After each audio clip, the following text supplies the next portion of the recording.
Bienvenue dans cette vidéo consacrée à l'admin de WordPress. L'admin de WordPress, c'est la partie de votre site où vous allez pouvoir l'administrer. C'est là où vous allez pouvoir publier les articles, gérer les commentaires, installer de nouveaux plugins, bref, construire votre site et le gérer au quotidien. C'est également ce qu'on appelle le back-end de votre site, en opposition au front-end qui est la partie accessible au public. Dans cette vidéo, nous allons faire une présentation générale de l'admin. Nous allons voir le tableau de bord, les options de présentation et passer en revue les différents menus. Chaque section sera traitée en détail dans la suite de la formation. Voyons tout de suite le tableau de bord de l'admin de WordPress. La première chose que vous voyez lorsque vous vous connectez à l'administration de WordPress, c'est le tableau de bord. Généralement, la première réaction face à ce tableau de bord, c'est de se dire « je suis un peu perdu là », parce que effectivement, il y a beaucoup de choses sur cette page. Pour vous aider à vous y retrouver, je vais donc tout de suite vous présenter les plus importantes. La première section que vous pourrez remarquer, c'est celle qui s'intitule « Bienvenue sur WordPress » et qui contient quelques liens pour vous aider à démarrer. Vous y trouverez notamment un lien pour écrire un premier article, une première page, ou encore pour afficher votre site ou pour gérer les widgets et les menus. En dessous, vous verrez une section « État de santé du site » qui vous indique s'il y a des choses à faire pour améliorer les performances ou la sécurité de votre site. Vous voyez ici qu'il y a 4 éléments qui peuvent être inspectés, donc je vais cliquer dessus et vous pouvez voir qu'il y a 3 améliorations recommandées. Revenons sur le tableau de bord et voyons le brouillon rapide. Alors, le brouillon rapide va vous permettre de créer un brouillon d'article rapidement, avec un titre et puis un contenu, et lorsque vous cliquerez sur enregistrer le brouillon, il sera ajouté à votre liste d'articles, et donc vous pourrez le retravailler par la suite. La section suivante s'appelle Activités et vous montre les derniers articles publiés ainsi que les commentaires récents. Vous pourrez accéder à l'ensemble de ces commentaires en cliquant ici sur tous, ou alors voir seulement ceux qui sont en attente, par exemple, et qui doivent être approuvés. À côté, on voit une section dédiée aux événements et nouveautés WordPress. Donc vous avez ici quelques liens vers des sites spécialisés sur WordPress et qui traitent de l'actualité du CMS. Enfin, vous avez ici une section d'un coup d'œil qui vous donne les informations importantes sur votre site très rapidement. Donc vous voyez que vous avez le nombre d'articles, le nombre de pages, le nombre de commentaires, la version de WordPress ainsi que le thème utilisé. Dernière chose en passant, vous pouvez voir que la version de WordPress se trouve en bas à droite de toutes les pages de l'admin de WordPress. Intéressons-nous maintenant aux options de l'écran.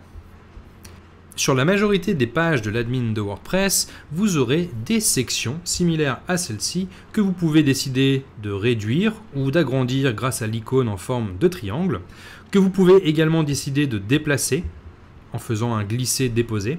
Et pour aller plus loin dans la personnalisation de votre tableau de bord, mais également des autres pages que vous avez dans l'admin de votre site, vous disposez ici d'un onglet Options de l'écran.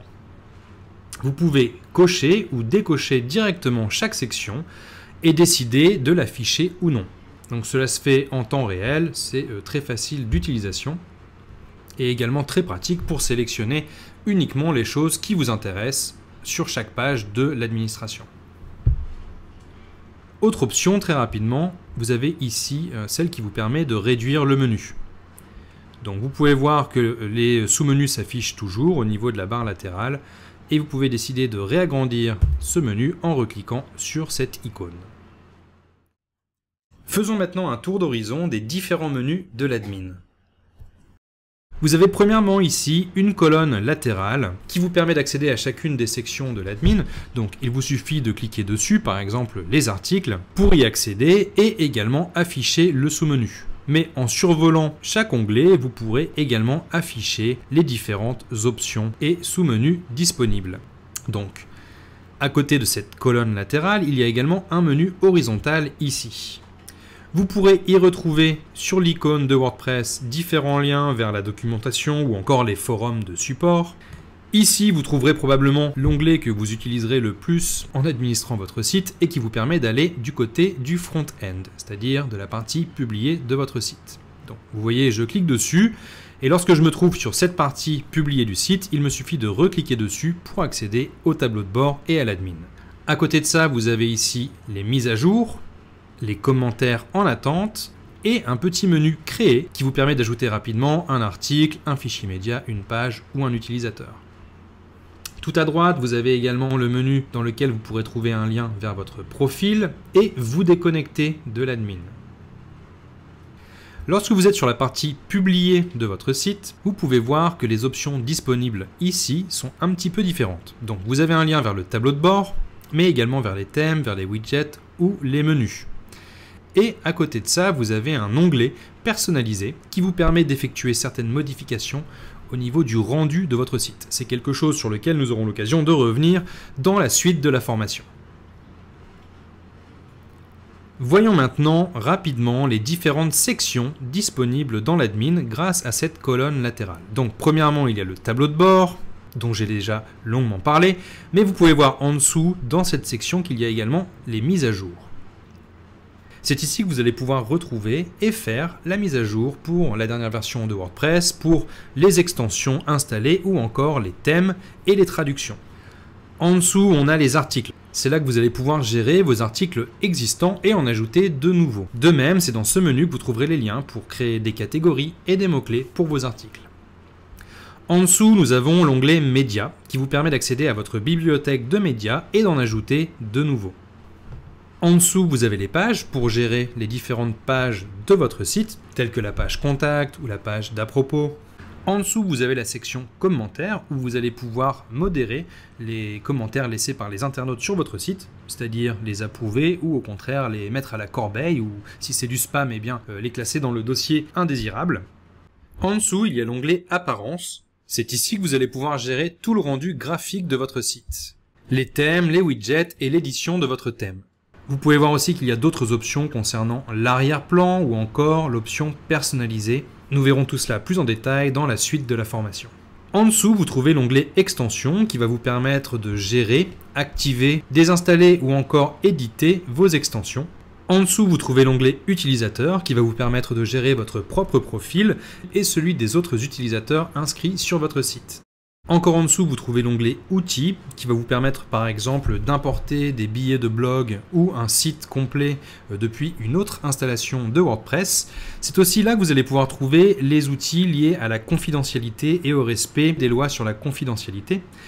Vous voyez par exemple ici que vous pouvez effacer les données. Donc si un utilisateur vous demande d'effacer les données le concernant, vous pouvez le faire grâce à cet outil ici.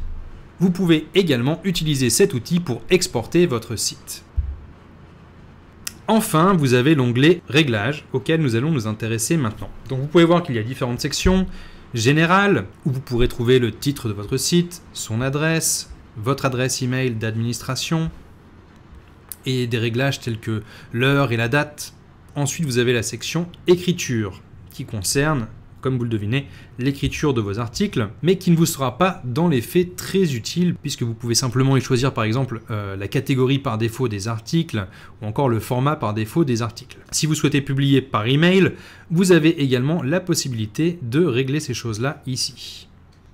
Dans l'onglet Lecture, vous pouvez choisir ce que doit afficher la page d'accueil de votre site, le nombre d'articles par page, ou encore s'il doit afficher le texte complet ou l'extrait. Et enfin, c'est là que vous avez l'option concernant la visibilité pour les moteurs de recherche. Vous avez aussi les réglages concernant les commentaires, dans lesquels vous allez pouvoir décider par exemple quelles sont les conditions pour qu'un internaute laisse un commentaire, ou encore le type de modération ou d'imbrication de ces derniers. Vous pourrez jeter un œil à ces différentes options et décider en fonction de ce qui vous paraît le plus juste. De manière générale, les options par défaut sont tout à fait correctes et conviennent dans la plupart des cas. Vous avez également les réglages des médias.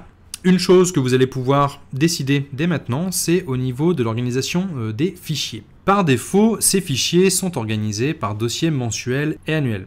Cette option est pratique lorsque vous avez un blog et que vous mettez régulièrement du contenu en ligne. En revanche, si vous êtes plus dans une optique de site vitrine, vous n'avez pas besoin d'organiser vos fichiers de cette manière et je vous recommanderais plutôt de décocher cette option. Ensuite, les options des permaliens. Et enfin, celle qui concerne la confidentialité, où vous allez pouvoir définir quelle est la page qui contient votre politique de confidentialité. Voilà, c'est tout pour cette vidéo de présentation de l'admin de WordPress. Vous allez voir, vous serez très bientôt familiarisé avec toutes ces choses et nous aurons l'occasion de les découvrir ensemble pas à pas au fur et à mesure des prochaines vidéos. Je vous dis donc à très bientôt pour la prochaine.